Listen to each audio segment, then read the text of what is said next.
जय माता रानी की। तो दोस्तों आज मैं आपको बताऊंगी कि नवरात्रि में आपको कन्या पूजन इस बार किस प्रकार से करना है। दोस्तों नवरात्रि में विधि विधान से माँ दुर्गा के 9 स्वरूपों की पूजा की जाती है। इसके साथ ही अष्टमी और नवमी तिथि को बहुत ही खास दिन माना जाता है, क्योंकि इस दिनों में कन्या पूजन का विधान होता है। ऐसा भी कहा जाता है कि नवरात्रि में कन्या की पूजा करने से सुख समृद्धि आती है। इससे माँ दुर्गा शीघ्र प्रसन्न हो जाती है। पूजन के लिए आमंत्रित छोटी लड़कियों को कंजक या कंजके भी कहा जाता है। यह पूजा कंजक पूजा के नाम से भी प्रसिद्ध है।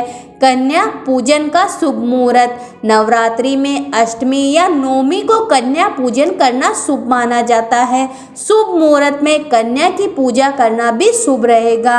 अब मैं आपको बताती हूँ कि कन्या पूजन की विधि। अष्टमी दिन कन्या की पूजा करने के लिए सबसे पहले सुबह उठकर आप स्नान कर लीजिए। स्नान करने के बाद सबसे पहले विधि अनुसार भगवान गणेश जी और महागौरी की पूजा करिए।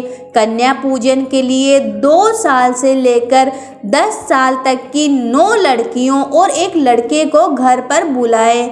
कन्याओं के पैर धोने के बाद उनके हाथों में रोली, कुमकुम और अक्षत का टीका लगाकर कलावा बांधे। अब कन्या और बालक को दीप दिखाकर आरती उतारकर यथासंभव उन्हें अर्पित करें। आमतौर पर कन्या पूजन के दिन लड़कियों को पूड़ी, चना और हलवा खाने के लिए दिया जाता है। भोजन के बाद लड़कियों को यथासंभव उपहार दिए जाते हैं।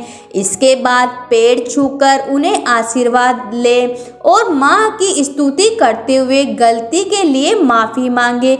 उसके बाद उन्हें अतिथि सत्कार के साथ विदा करें। कन्या पूजन का महत्व।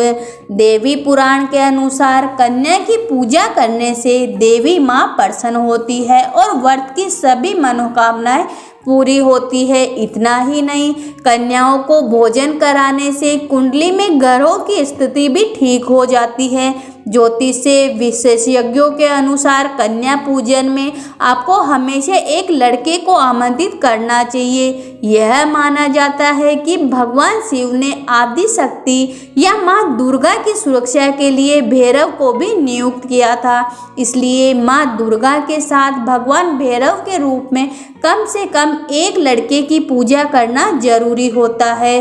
सभी कन्याएं हैं माता जी का स्वरूप। कन्याओं के पूजन के पीछे की सभी कन्याएं माता जी का स्वरूप है। मान्यता है कि महिषासुर नामक एक राक्षस था जिसने चारों तरफ हाहाकार मचा रखा था। उसके भव्य से सभी देवी देवता परेशान थे।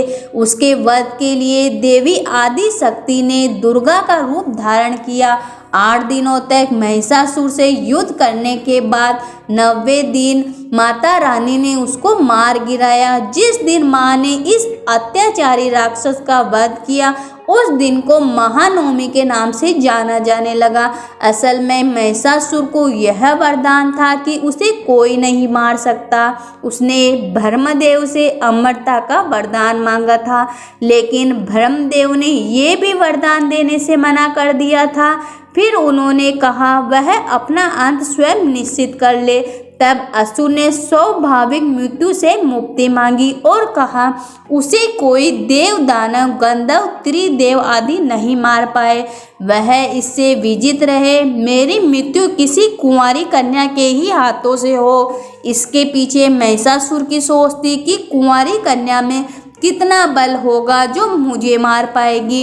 इसके बाद देवी ने कन्या के रूप में ऋषि कात्यायन के घर जन्म लिया और कात्यायनी कहलाई। उन्होंने महिषासुर का अंत किया। तो बोलो माता रानी की जय हो।